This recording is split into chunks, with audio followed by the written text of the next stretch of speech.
PM Modi ने काशी में मां मंदिर का दौरा किया। सदाफल देव की प्रतिमा पर फूल चढ़ाए। कहा, बनारस के विकास से भारत का रोड मैप बनता है। श्रीनगर आतंकी हमले पर कांग्रेस का विवादित ट्वीट। पीएम मोदी के दौरे को आतंकी हमले से जोड़ा गया। ट्वीट कर लिखा, देशवासियों से बात समझ नहीं आ रही, ये महज संयोग है या प्रयोग। लखीमपुर हिंसा को लेकर सीजेएम कोर्ट ने हत्या की धारा लगाने का आदेश दिया। आशीष मिश्रा समेत 14 पर चलेगा मर्डर का केस। एसआईटी ने लखीमपुर हिंसा को सोची समझी साजिश बताया। महाराष्ट्र में ओमाइक्रॉन के 8 और नए केस। महाराष्ट्र में कुल आंकड़ा 28 पहुंचा। ब्रिटेन में कोरोना से एक मौत भी हुई। नीति आयोग के सदस्य वीके पॉल ने कोरोना वैक्सीन को लेकर के बड़ा बयान दिया। अभी के हालात में कोरोना का टीका अप्रभावी हो सकता है। नए वेरिएंट को देखते हुए वैक्सीन बनाने की जरूरत। सीरम इंस्टीट्यूट बच्चों के लिए 6 महीने में लॉन्च करेगा कोरोना वैक्सीन। सीईओ आधार पूनावाला ने दी जानकारी। कहा, कोवैक्स पर चल रहा है परीक्षण।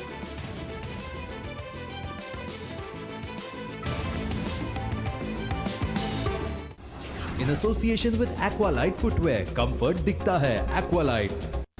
मुल्तानी कूका कॉफ सिरप, ताकि बदलते मौसम के साथ आप न बदलें। सर्वोकॉन सर्वो वोल्टेज स्टेबलाइजर, रखे सब कंट्रोल में। सर्वोकॉन।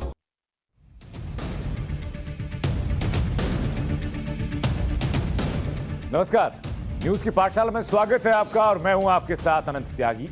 न्यूज की इस पाठशाला में सबकी क्लास लगती है। यहां हर खबर का हर चैप्टर खोला जाता है। आज पाठशाला में खास क्या है, सबसे पहले संक्षेप में आपको बता देते हैं। आज पाठशाला में बताएंगे आपको कि गुजरात मॉडल से 2014 जीता, कि काशी मॉडल से 2024 जीतेंगे। पाठशाला में पीएम ने 12 सीएम को क्या होमवर्क दिया, यह आपको बताएंगे।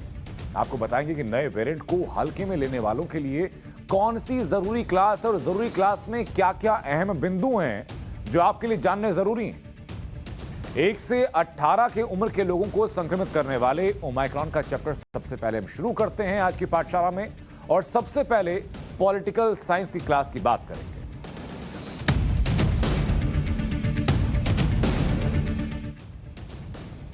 प्रधानमंत्री नरेंद्र मोदी का वाराणसी दौरा सिर्फ काशी विश्वनाथ कॉरिडोर के उद्घाटन तक ही सीमित नहीं था। उन्होंने आज बीजेपी शासित राज्यों के मुख्यमंत्रियों के लिए एक पाठशाला लगाई। पीएम की पाठशाला में बीजेपी शासित राज्यों के जितने मुख्यमंत्री थे वो सब मौजूद थे। उनमें उत्तर प्रदेश के सीएम योगी आदित्यनाथ के अलावा असम के मुख्यमंत्री हेमंत बिस्वा शर्मा मौजूद रहे, अरुणाचल प्रदेश के पेमा खांडू मौजूद रहे, गोवा के प्रमोद सावंत मौजूद रहे, गुजरात के मुख्यमंत्री भूपेंद्र पटेल मौजूद रहे और हरियाणा के मुख्यमंत्री मनोहर लाल खट्टर, साथ ही साथ हिमाचल प्रदेश के जयराम ठाकुर, उत्तराखंड के पुष्कर सिंह धामी, मध्य प्रदेश के शिवराज सिंह चौहान, कर्नाटक के मुख्यमंत्री बसवराज बोम्मई, मणिपुर के एन बीरेन सिंह और त्रिपुरा के सीएम बिप्लब देव मौजूद रहे। इसके अलावा इस पाठशाला में 6 डिप्टी सीएम भी थे। सभी मुख्यमंत्रियों से प्रधानमंत्री ने एक प्रेजेंटेशन लिया, इनके विकास कार्यों को देखा, केंद्र की योजनाओं की समीक्षा की और इन सभी मुख्यमंत्रियों को एक होमवर्क दिया। काशी के दौरे और पीएम की क्लास के बाद ये सभी बुधवार को अयोध्या जाएंगे और वहां दर्शन और पूजन करेंगे। पीएम की पाठशाला में मुख्यमंत्री को क्या होमवर्क दिया गया, ये वो सवाल जो सबके जहन में होगा, वो पाठशाला में हम आपको बताते हैं। इस बैठक में पीएम मोदी ने सभी मुख्यमंत्रियों से कहा कि वो सबका साथ सबका विकास के सपने को धरातल पर लेकर के आए। पीएम मोदी ने मुख्यमंत्रियों से इस बात का खास ख्याल रखने के लिए कहा कि संगठन में सभी के बीच संवाद जारी रहे। मुख्यमंत्रियों के साथ संवाद के दौरान पीएम मोदी ने जोर देकर यह कहा कि नीतियों और योजनाओं के प्रचार और प्रसार में कोई कमी नहीं रहनी चाहिए। लोगों को पता होना चाहिए कि केंद्र सरकार या राज्य सरकार उनके लिए कौन सी नीति लेकर आ रही है, ताकि सबका साथ सबका विकास को साकार किया जा सके। प्रधानमंत्री की पाठशाला में मुख्यमंत्रियों को हर हाल में योजनाओं का लाभ लोगों तक पहुंचाने के लिए होमवर्क दिया गया। पीएम मोदी ने गुड गवर्नेंस का मंत्र देते हुए मुख्यमंत्रियों से विकास युक्त और भ्रष्टाचार मुक्त नीति पर काम करने के लिए कहा, जो सबसे अहम होमवर्क में से एक है। आमतौर पर मुख्यमंत्रियों के साथ ऐसी मीटिंग्स दिल्ली में होती हैं, आपने देखा भी होगा, तकरीबन रवायत है। लेकिन पीएम मोदी ने ऐसी मीटिंग के लिए उत्तर प्रदेश को क्यों चुना और वो भी काशी में मीटिंग क्यों हुई, ये समझना आपके लिए बेहद जरूरी है। सबसे पहली बात, काशी में सभी बीजेपी शासित राज्यों के सीएम को बुलाकर बीजेपी ने साफ कर दिया कि काशी कॉरिडोर का संदेश सिर्फ उत्तर प्रदेश तक नहीं है, बल्कि पूरे देश के लिए, हर भक्त के लिए। दूसरी बात, दूसरे दलों ने उत्तर प्रदेश में अयोध्या से प्रचार शुरू किया था, लेकिन बीजेपी ने संकेत दे दिया कि उत्तर प्रदेश चुनाव के प्रचार का उसका फोकस काशी और अयोध्या दोनों है। तीसरी अहम बात, बीजेपी के दूसरे मुख्यमंत्रियों को उत्तर प्रदेश के योगी मॉडल की सीख मिलेगी, जिसमें विकास और विरासत दोनों का मिक्स फॉर्मूला है। सभी सीएम बुधवार को अयोध्या भी जाएंगे। और चौथी और अहम बात यह कि उत्तर प्रदेश विधानसभा चुनाव बीजेपी के लिए सबसे अहम। इसके चुनाव प्रचार में डबल इंजन सरकारों का फायदा बताया जाएगा। पांचवी बात यह कि काशी और अयोध्या के जरिए बीजेपी की नजर न सिर्फ 2022 के चुनाव पर है, बल्कि 2024 की तैयारी भी है, और इसके लिए अभी से पूरा एजेंडा सेट हो गया। काशी कॉरिडोर बीजेपी के चुनाव प्रचार के केंद्र में रहेगा, यह बात साफ हो चुकी है, और इससे न सिर्फ उसे उत्तर प्रदेश में चुनावी फायदे की उम्मीद होगी, बल्कि पीएम का संसदीय क्षेत्र होने की वजह से 2024 में भी बीजेपी को इससे मदद मिलेगी।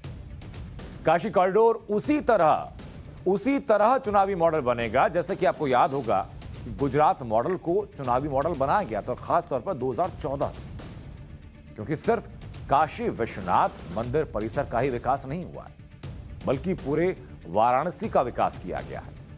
एक तरफ अगर काशी विश्वनाथ कॉरिडोर बना, तो दूसरी तरफ गंगा की सफाई के लिए 913 करोड़ रुपए के 13 प्रोजेक्ट चले।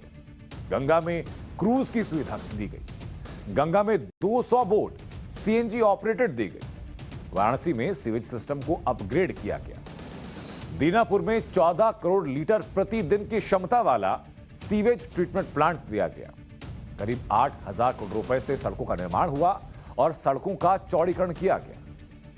गदौलिया में 19 करोड़ रुपए से multi storey smart parking facility बनी। आपको याद होगी गदौलिया के आसपास के क्षेत्र में भीड़ काफी रहती थी, वहां जो लोग आते थे उनको अपनी गाड़ी पार्क करने में काफी समस्या का सामना करना पड़ता था।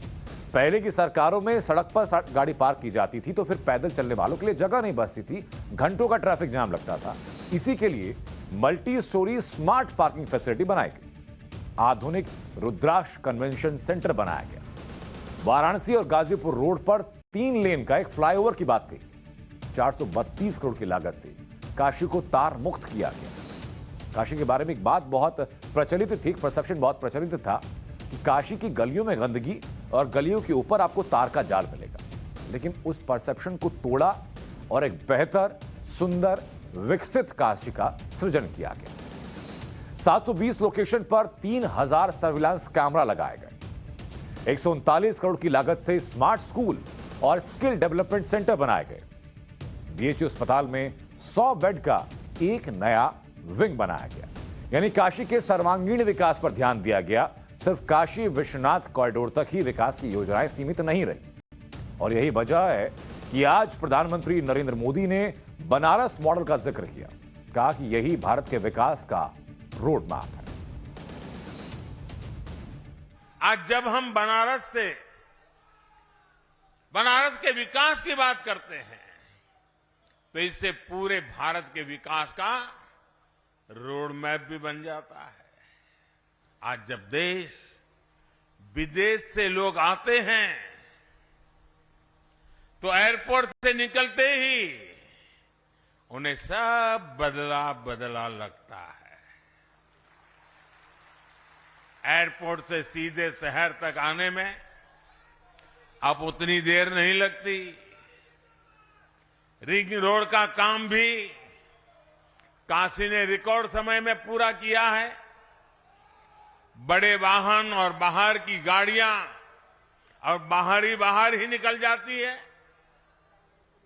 बनारस आने वाली काफी सड़कें भी अब चौड़ी हो गई है। जो लोग सड़क के रास्ते बनारस आते हैं, वो अब सुविधा से कितना फर्क पड़ा है, ये अच्छी तरह से समझते हैं। मैं काशी आता हूं या दिल्ली में भी रहता हूं तो प्रयास रहता है कि बनारस में हो रहे विकास कार्यों को गति देता रहूं, कल रात 12 साढ़े 12 बजे के बाद जैसे ही मुझे अवसर मिला मैं फिर निकल पड़ा था अपनी काशी में। जो काम चल रहे हैं, जो काम किया गया है, उनको देखने के लिए निकल पड़ा था। गौदौलिया में जो सुंदरीकरण का काम हुआ है वो वाकई देखने योग्य बना है। वहां कितने ही लोगों से मेरी बातचीत हुई। मैंने मड़ुवाड़ी में बनारस रेलवे स्टेशन भी देखा। इस स्टेशन का भी अब कायाकल्प हो चुका है। पुरातन को समेटे हुए नवीनता को धारण करना बनारस देश को नई दिशा दे रहा है। आपको बखूबी याद होगा कि 2014 से पहले गुजरात मॉडल की खूब बात होती थी, खूब जिक्र होता था। गुजरात मॉडल से नरेंद्र मोदी सत्ता में आए। 2024 से पहले अब काशी मॉडल की बात हो रही है। क्या तीसरी बार सत्ता के कॉरिडोर में काशी मॉडल लेकर के जाएगा? ये सवाल बेयाद है, लेकिन इसके पीछे की वजह क्या है ये भी आपको और बता देते हैं।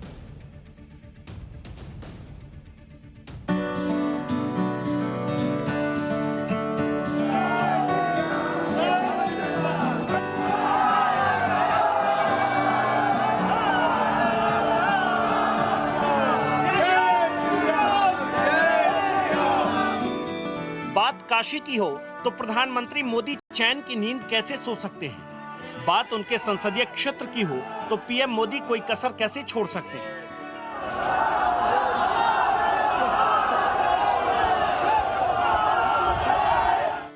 काशी विश्वनाथ धाम के नए रूप को निहार कर जब वाराणसी के लोग सोने गए, तब प्रधानमंत्री मोदी काशी का विकास देखने निकल पड़े।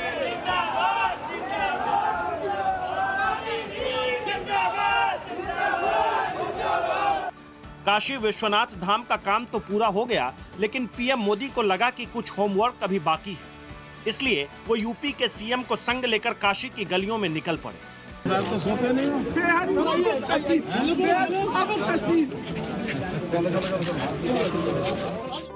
जगह बनारस रेलवे स्टेशन, वक्त रात के 1 बजे का। काशी कॉरिडोर के उद्घाटन के कुछ घंटे बाद ही पीएम बनारस स्टेशन पहुंचे। स्टेशन की साफ सफाई और मुसाफिरों की सुविधाओं और इंतजामों का मुआयना किया। प्लेटफॉर्म पर सीएम योगी आदित्यनाथ काफी देर तक घूमते रहे, रेलवे स्टेशन का निरीक्षण करते रहे।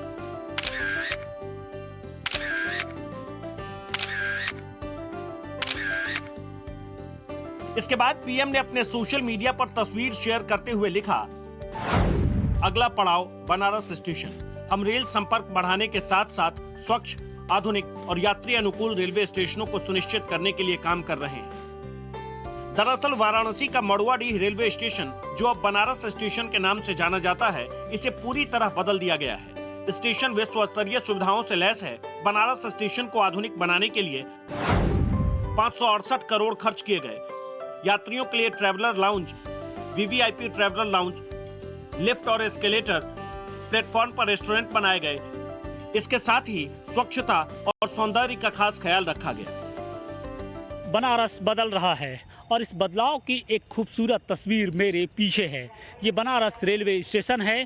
कभी इसका नाम मड़ुवाडीह रेलवे स्टेशन हुआ करता था। यहाँ से बमुश्किल 5 से 6 ट्रेनें ही चला करती थी। पूरे परिसर में गंदगी का अंबार लगा रहता था और साथ ही सुविधाओं का घोर अभाव था। लेकिन प्रधानमंत्री नरेंद्र मोदी की कोशिशों का ही ये नतीजा है कि अब इस स्टेशन की गिनती देश के टॉप 5 रेलवे स्टेशनों में होने लगी है। तो इसके पीछे की वजह भी है, और इसके पीछे की जो वजह है वो यहाँ पर मिलने वाली सुविधाएं हैं। तो हम इस रेलवे स्टेशन पर जो सुविधाएं मिलती हैं उसकी एक झलक आपको दिखाने की कोशिश करेंगे। दरअसल बाहर से देखने में ये रेलवे स्टेशन किसी एयरपोर्ट तरीका दिखता है, और इसके साथ ही जब हम इसके अंदर एंट्री करते हैं तो वहाँ का नज़ारा बेहद आकर्षक है, लोगों को लुभावने वाला है। यहाँ पर एक एसी लाउंज एरिया के साथ साथ वेटिंग रूम्स है। इसके अलावा हर प्लेटफॉर्म पर एक्सीलेटर और लिफ्ट की सुविधा है। साथ साथ सभी प्लेटफॉर्म पर आप एक बेहतर रेस्टोरेंट साफ सुथरा देखने को मिलता है। बनारस रेलवे स्टेशन पर आप आए हैं, ऐसी तस्वीर आपने देखी थी या कल्पना की थी? जी बिल्कुल नहीं, अब तो काफ़ी ज़्यादा पहले से हालात काफ़ी सुधरे हैं। पहले हमें पता है कि हमारा रेलवे स्टेशन केवल कैंट हुआ करता था और वहाँ पे ट्रेनें काफ़ी रस हुआ करती थी, लेकिन जब से ये बनारस स्टेशन बना है तो आप भी देख पा रहे हैं कितना बड़ा है, एकदम इंटरनेशनल लेवल का ये रेलवे स्टेशन है। साफ़ सफाई काफ़ी अच्छा है, तो काफ़ी खुशी है, बनारस के लिए काफ़ी गर्व की बात है। अपना नाम बता दीजिए। हाँ, एम पांडे है।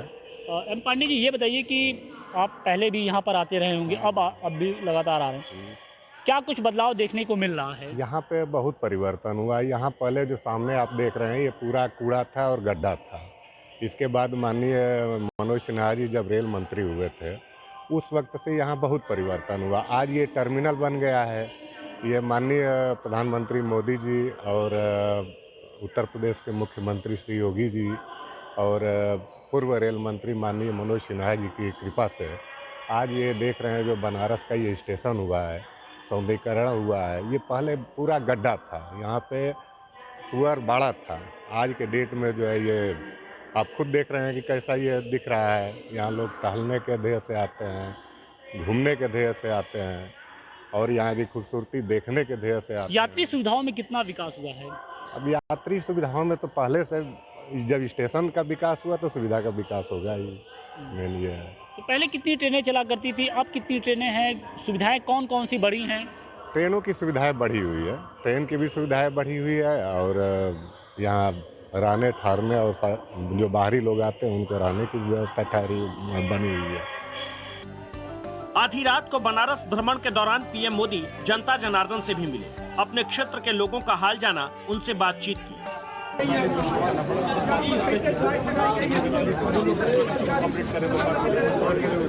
बनारस पूर्वांचल का केंद्र है, प्रधानमंत्री यहाँ से सांसद हैं। ऐसे में बीजेपी बनारस के विकास का प्रचार प्रसार कर बड़ा राजनीतिक संदेश देना चाहती है। खासकर चुनावी माहौल में पूर्वांचल में विधानसभा के 145 सीट हैं। समझना मुश्किल नहीं, बीजेपी अपने अच्छे कामों का प्रदर्शन कर इन सीटों पर वोटरों को लुभाने की कोशिश जरूर करेगी। वाराणसी से आशुतोष सिंह के साथ bureau report, times now Navbharat. तो पॉलिटिकल साइंस की क्लास के बाद अब बेहद जरूरी एक और क्लास, और ये सीधे आपकी सेहत से जुड़ी है।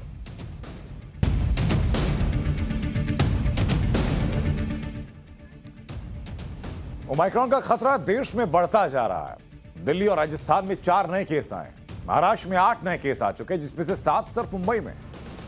ओमाइक्रॉन अब देश के 8 राज्यों में फैल चुका है।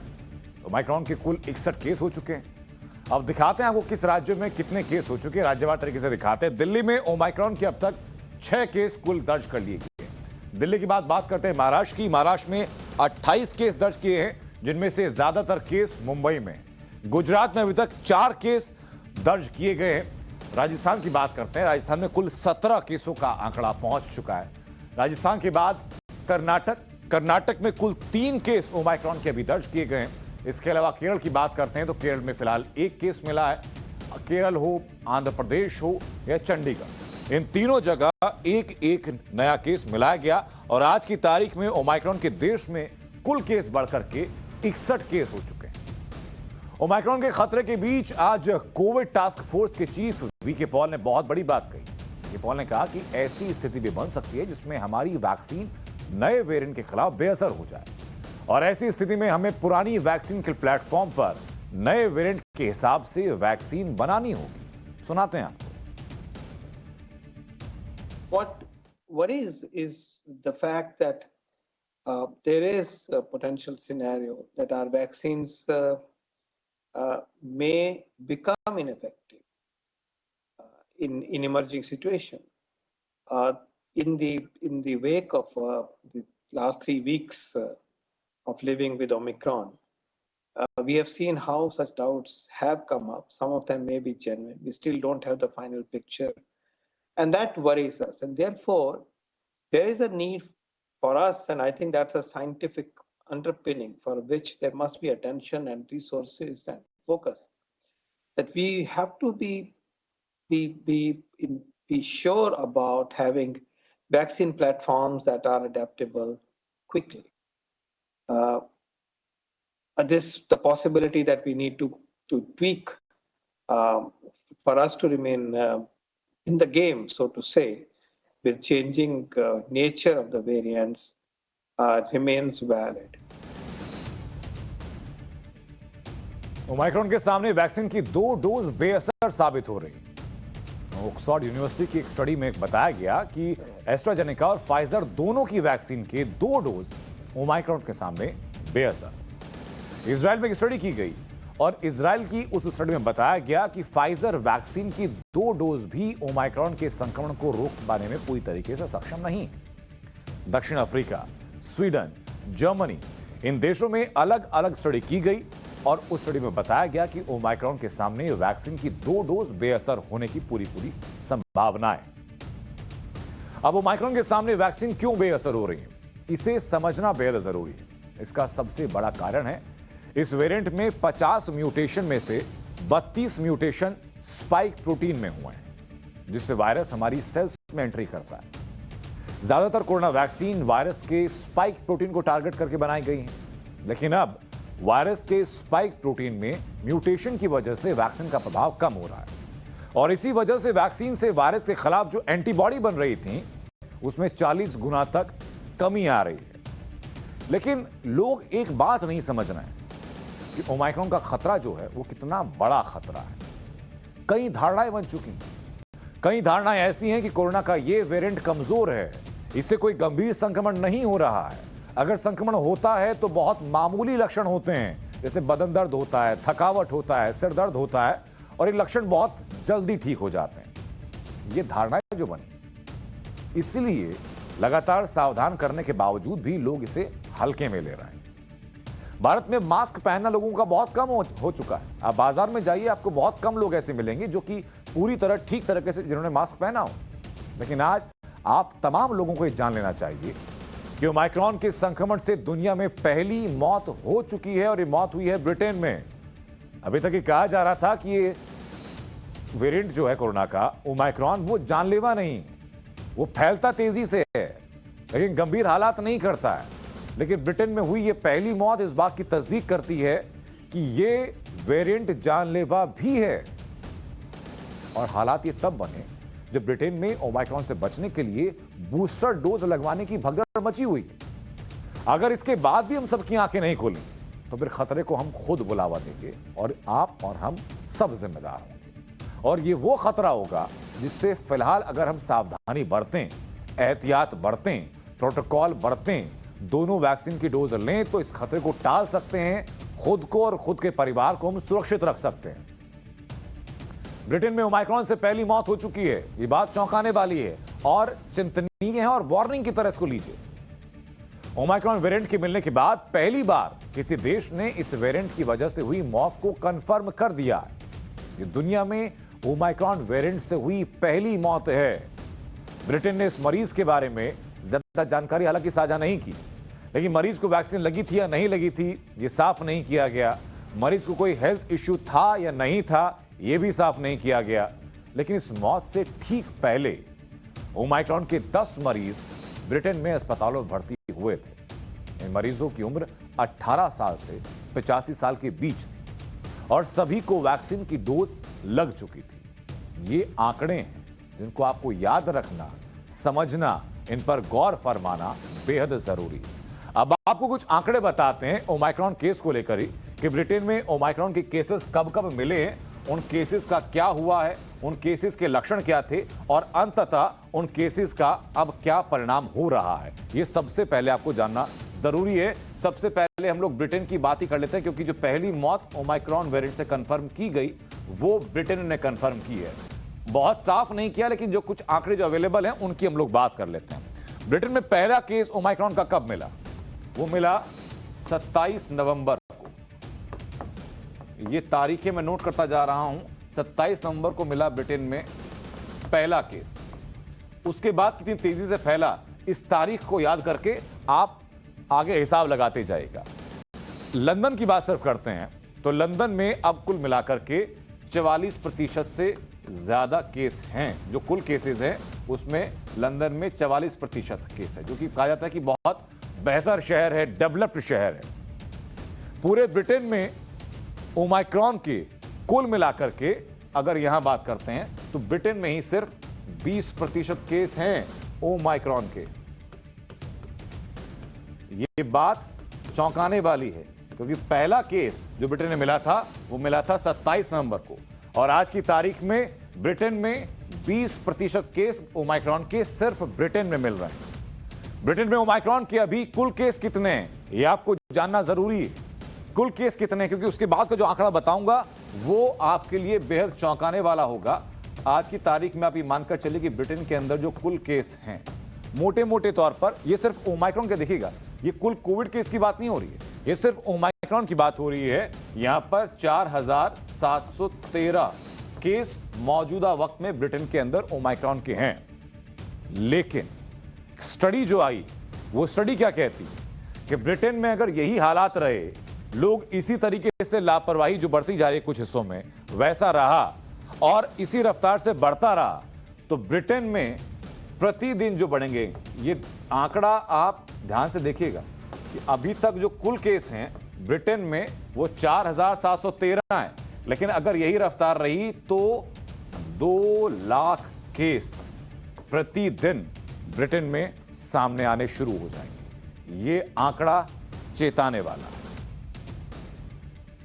The best thing we can do to protect ourselves, protect our country, and ensure that we have as normal a Christmas as possible is to get boosted now. And it's just amazing to be here in this vaccination centre in London, in Westminster, and see huge numbers of people listening to that message, coming forward, and the way the NHS is responding is just inspiring. The GPs, the volunteers, all the nurses and doctors really pulling out all the stops, and we will ramp it up over the next few days because it is a huge target that we've set ourselves, but the risk is plainly there. We're opening up centres across the country. We're getting in the army to help with the logistics. We're expanding in every possible way, and what we need now is for the public to respond and to do what is necessary. Get boosted now. Omicron का खतरा कैसे तेजी के साथ बढ़ रहा है इसे आप यूरोप में बढ़ते हुए मामलों से समझिए। आपको बताते हैं, अफ्रीका के बाद इस वेरिएंट का नया हॉटस्पॉट यूरोप बनता जा रहा है। शुरुआत अफ्रीका से हुई। ब्रिटेन में प्रतिदिन 2 लाख केस आने की चेतावनी दी जा रही। नॉर्वे में प्रतिदिन 3 लाख केस आने की चेतावनी दी जा रही। ब्रिटेन ने 18 से 30 साल के एज ग्रुप को भी बूस्टर डोज देना शुरू कर दिया। डेनमार्क में कोरोना के नए मामलों में 50% मामले ओमाइक्रॉन के ही हो गए हैं। यह रफ्तार है ओमाइक्रॉन की।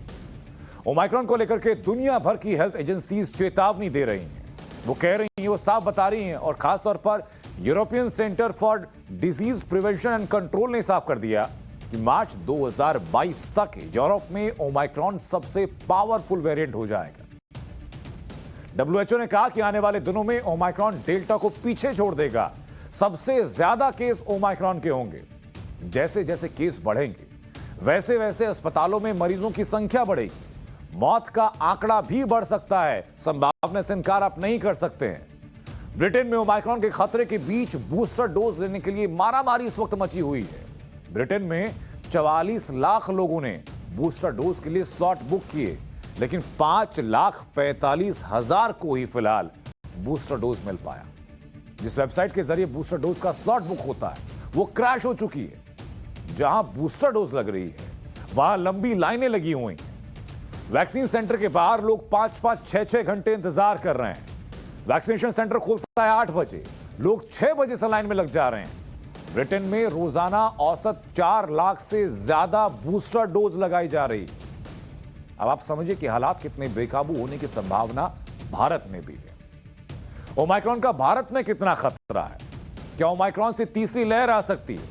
आने वाले कितने हफ्ते भारत के लिए बेहद अहम है? क्या भारत को भी बूस्टर डोज की तत्काल जरूरत है? इन सभी जरूर सवालों पर आज हमने एक्सपर्ट से बात की कि ओमाइक्रॉन वेरिएंट कितना खतरनाक है।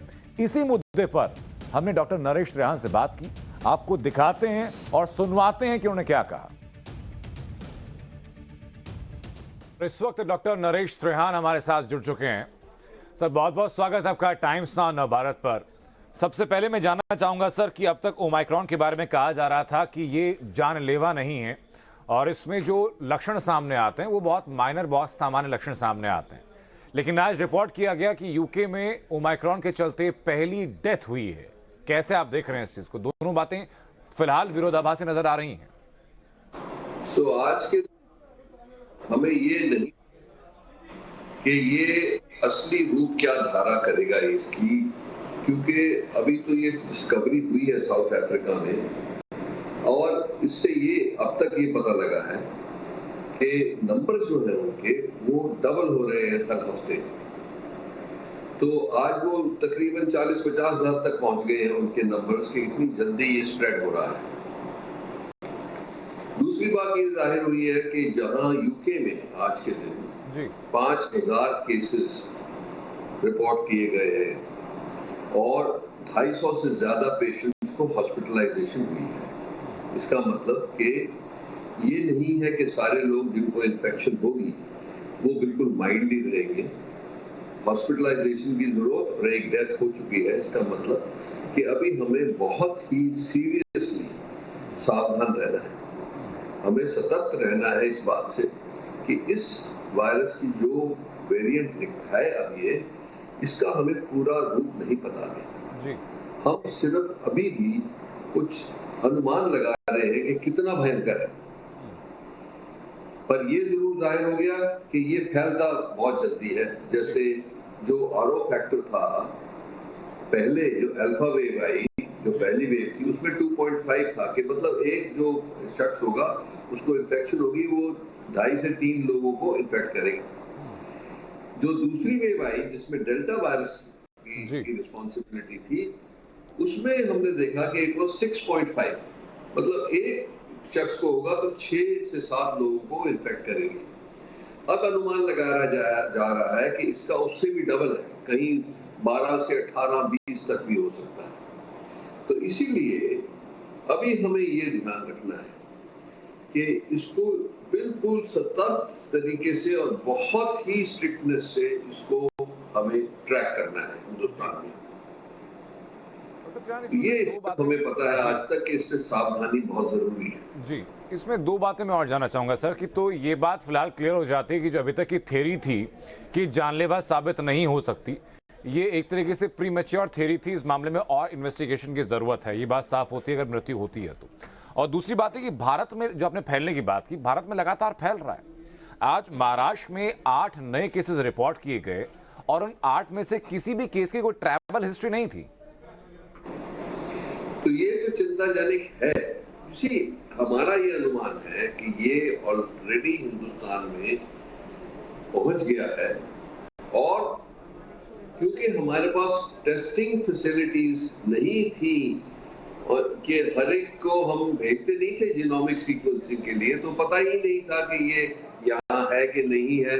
तो अनुमान लगाया जाता है कुछ स्टडी से कि ये अक्टूबर में ही आ गया था। जी, ये जरूर है कि जो लोग बाहर से आ रहे हैं उनमें काफी लोग टेस्ट पॉजिटिव हो रहे हैं और उनमें ओमिक्रॉन भी पाया जा रहा है। जी, अब अगर जो वो उनके कॉन्टैक्ट्स में जरूर होगा। अब आप जैसे मुंबई से एक रिपोर्ट सुन रहे हैं कि एक पार्टी हुई करण जौहर के यहाँ जिसके अंदर 6 लोग तो ऑलरेडी टेस्ट हो चुके हैं पॉजिटिव। अब ये नहीं पता कि ओमिक्रॉन की वजह से है कि डेल्टा की वजह से है, पर इसकी चिंता की बात तो है कि अगर जो एक ही पार्टी में 6 जने और अभी औरों की टेस्टिंग हो रही है तो ये भी नहीं पता कि कितने लोगों को हुआ।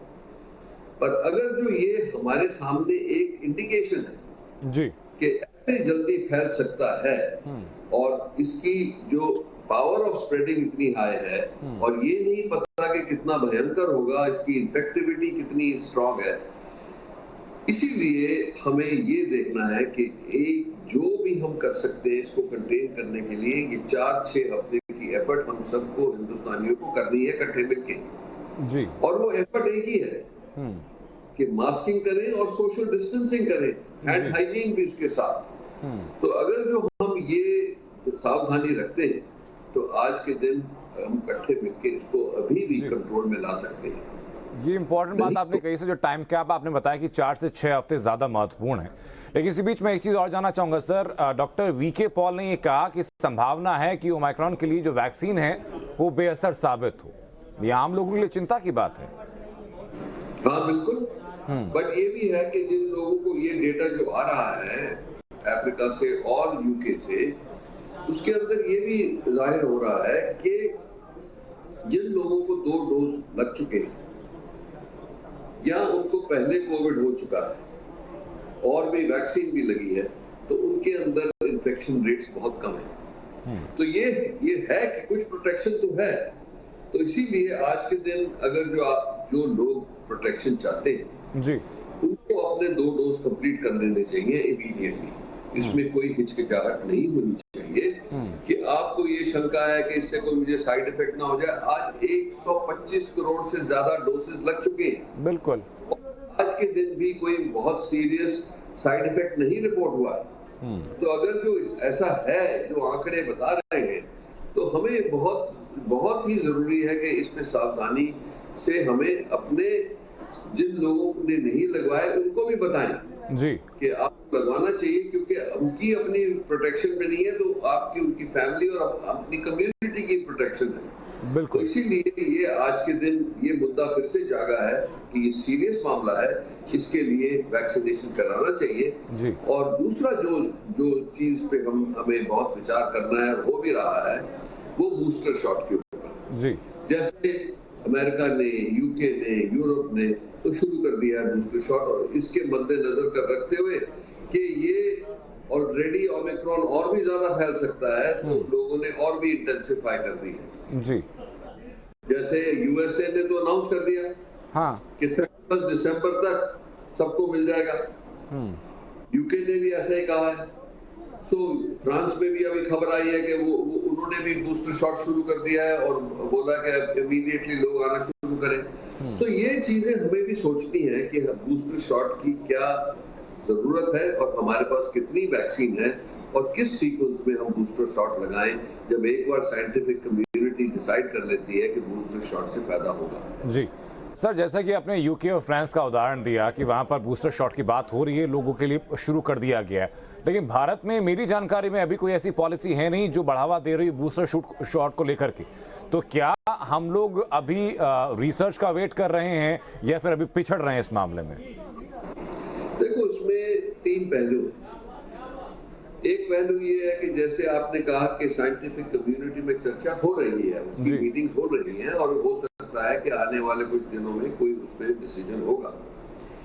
दूसरी बात ये है कि अगर जो वैक्सीन की अवेलेबिलिटी कितनी है कि जो लोग जिनको सेकंड डोज लगना है उनके लिए काफी है, तो फिर यकीनन दूसरा बूस्टर डोज शुरू कर देना चाहिए जिनके 6 महीने हो गए हैं।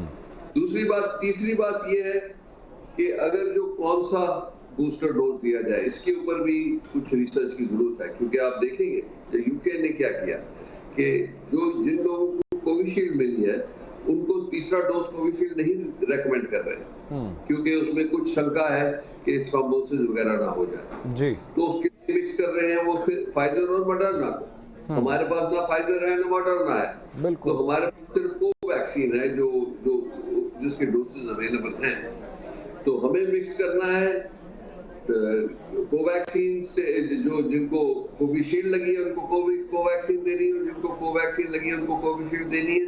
तो इसके ऊपर भी रिसर्च हो रही है और पता लग जाएगा कि इसमें क्या इफेक्टिवनेस है और कोई खतरा तो नहीं है। जैसे अभी तक कोई रिपोर्ट नहीं ऐसी आई कि इनको मिक्स करने से कोई भी मतलब नेगेटिव इफेक्ट आया। रेहान, जो आपने वैक्सीन मिक्स करने की बात कही है सर, इसको लेकर के जो पब्लिक परसेप्शन है वो ये भी है कि अगर दोनों को मिक्स करने से इम्यूनिटी बेहतर बनती है तो क्यों नहीं फर्स्ट और सेकंड डोज को अलग अलग कर दिया गया, एक कोविशील्ड लगती है, कोवैक्सीन लगती? नहीं, इसमें ये कोई एविडेंस नहीं है कि अगर जो पहले डोज के बाद ही मिक्स करनी शुरू कर दें तो उससे फायदा होगा। इसका कोई एविडेंस नहीं है हमारे पास अभी जी। तो ये तो है कि जैसे फर्स्ट डोज एक वैक्सीन का लगता है, दैट सेंसिटाइजेस द बॉडी, और उसको जैसे कहते हैं ये प्राइमर है कि जो दूसरा डोज लगेगा उसका इफेक्ट एनहांस होगा जी। तो जो एंटीबॉडीज बनती हैं यूजुअली वो सेकंड डोज के बाद बनती हैं। पहले डोज में तो सेंसिटाइजेशन हो जाती है बॉडी की, कुछ बनती है, बट जो ज्यादातर बनती है वो सेकंड डोज के बाद बनती है जी। इसीलिए ये नहीं करना चाहिए कि पहले 2 डोज को मिक्स कर दें, बट तीसरे डोज की बात जो हो रही है और फ्यूचर की बात हो रही है, जैसे अब 6 महीने हो गए हेल्थ केयर वर्कर्स जिनको लगी थी, हमारे जो लोग हैं जी, क्योंकि हमें से ज्यादा हो गए और 9 महीने होने वाले हैं। अगर जो हमें 9 महीनों में हमारी इम्यूनिटी कम हो रही है और हमें अगर जो ये वेव आई, थर्ड वेव आई और भयंकर हुई, तो जो लड़ने वाली आर्मी है वो तो health care workers, frontline workers वही लोग हैं जिनको पहली बार वैक्सीन दी गई थी जनवरी फरवरी में। तो उनको मद्देनजर रखते हुए देखना है कि कैसे इसको आगे चलाया जाए। जब हम डिसीजन आ जाएगा कि बूस्टर लगना चाहिए, तो ये सीक्वेंस तो ऑलरेडी तैयार है। लेकिन सर जी, इसी बीच 2 और चैलेंजेस मैं देख रहा हूं। एक चैलेंज तो ये कि काफी लोग ऐसे हैं जिन्होंने पहली डोज ली लेकिन दूसरी डोज का समय बीत जाने के बावजूद भी डोज नहीं ली। उन लोगों के लिए आप बताइएगा कि वो लोग दूसरी डोज क्या ले सकते हैं या कोर्स रिपीट करना पड़ेगा। और दूसरा मेरा सवाल ये कि भारत में बड़ी आबादी ऐसी है जो कि 18 साल से कम की है, जो कि वैक्सीनेटेड नहीं है, तो क्या ये भी एक बड़ा खतरा है? इस पे बहुत चिंता है, खास करके जो साइंटिफिक कम्युनिटी को बहुत चिंता है कि बच्चे अनवैक्सीनेटेड हैं और अगर जो ये बच्चों में फैलती है तो वो अनप्रोटेक्टेड होने के नाते उनके नंबर बहुत ज्यादा हो सकते हैं। और ये भी है कि नॉर्मली इंडिया में स्पेशली हमारे पास इतनी फैसिलिटीज नहीं है बच्चों को संभालने के लिए। ऑल्दो इसकी ये चेतावनी से काफी काम हो रहा है, गवर्नमेंट भी तैयारी कर रही है, प्राइवेट सेक्टर भी तैयारी कर रहा है कि बच्चों को अगर जो हुआ तो हम कैसे उसको हैंडल करेंगे। पर हमें अगर जो कोई राहत मिले बच्चों को प्रोटेक्ट करने की, जैसे ये जो वैक्सीन है वो जो बच्चों के लिए अप्रोप्रिएट है, उसकी डेवलपमेंट जो हो रही है, उसकी साइंटिफिक चेकिंग जो हो रही है, वो अगर जो जल्दी से पता लग जाए और अगर जो हमें वो वैक्सीन मिल जाएगी बच्चों को वैक्सीनेट करने के लिए, तो उससे ये भी एक बड़ी तादाद में बच्चे हैं जिनको राहत मिल सकती है। क्योंकि हमारे 125 करोड़ में तो 25 करोड़ वो लोग हैं जिनको कोई वैक्सीन की कवरेज है ही नहीं जी। तो इसीलिए आपकी बात सही है कि हमें जल्दी से जल्दी ये अरेंजमेंट करना है कि बच्चों के लिए वैक्सीन उपलब्ध हो। अनुमानित तौर पर सर कितना वक्त हमें और इंतजार करना पड़ेगा कि बच्चों के लिए वैक्सीन डेवलप हो पाए, उसकी टेस्टिंग हो पाए और बच्चों को वैक्सीन देनी शुरू कर दी जाए? तो जैसे कोवैक्सीन ने एक स्टडी दी है साइंटिफिक कम्युनिटी को, जो पैनल ने तो अप्रूव कर दी थी, पर वो DCGI ने उस पर रिव्यू चल रहा है कि कितना सेफ है बच्चों के लिए।